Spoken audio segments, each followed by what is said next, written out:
The pick is in. With the 48th pick in the 2026 NFL Draft, the Atlanta Falcons select Avieon Terrell, the cornerback from Clemson. Locked On NFL Draft is sponsored by Kalshi. Trade draft picks in the live market with no house. Download the app, use code Locked On, get $10 when you trade 10. Kalshi, trade on anything. I'm Kevin Ostreicher, joined now by Aaron Freeman from Locked On Falcons. And Aaron, stop me if you heard this before. The Falcons selected a corner from Clemson with the last name Terrell, but it's not AJ, it's Avieon, the brother of AJ Terrell, coming in. So how does this look for the Falcons in terms of what they needed and how he'll help the secondary? Yeah, the Falcons needed a cornerback, and they've basically, opposite AJ Terrell, since his arrival when he was their first pick in 2020, have basically had a revolving door. Like every year they bring in a new cornerback and be like, this is the guy that's going to stop the revolving door. In the last couple of years, they haven't really tried to upgrade that position. They've just kind of settled on Mike Hughes as the starter. And Mike Hughes is a serviceable sort of stopgap veteran, but we'd be going into the third year of Mike Hughes being that starter opposite AJ Terrell. And we've seen, that's about 2 years too many. We know what Mike Hughes is. He's, a solid backup, a low-level starter. And I think getting a player like Avieon Terrell, who also has inside-outside flexibility, so they can start him out on the outside and kick him inside to the slot if need be. They do have some other options there, but that sort of flexibility allows him to be able to find a spot, in this secondary and really solidify that spot opposite his older brother. Was there any other position you would have gone here? There was a little bit of a run on corner, tiny bit at the beginning of the second round, and you're starting to see some more guys fly off the board. Do you think this was good positional value for Atlanta?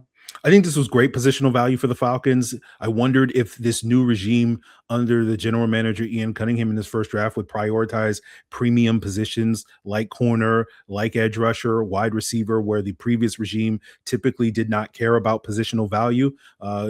As evidence in taking a tight end and, running backs and all that stuff with very high picks in the past.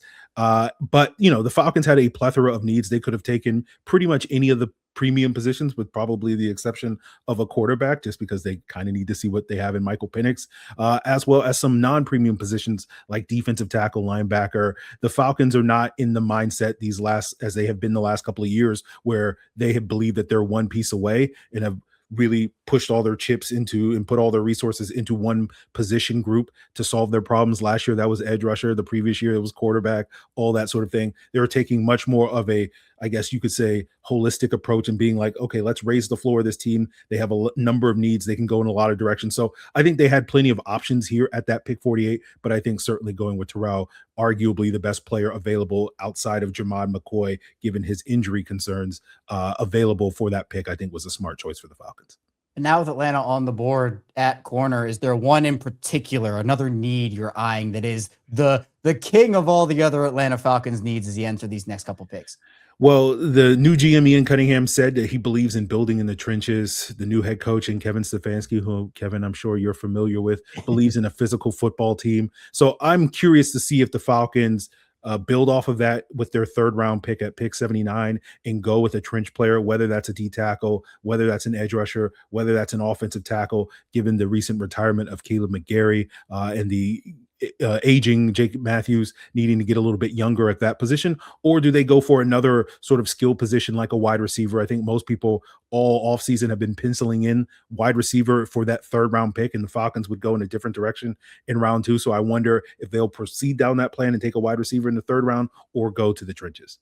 For more on the Falcons, subscribe to Locked On Falcons wherever you get your podcasts.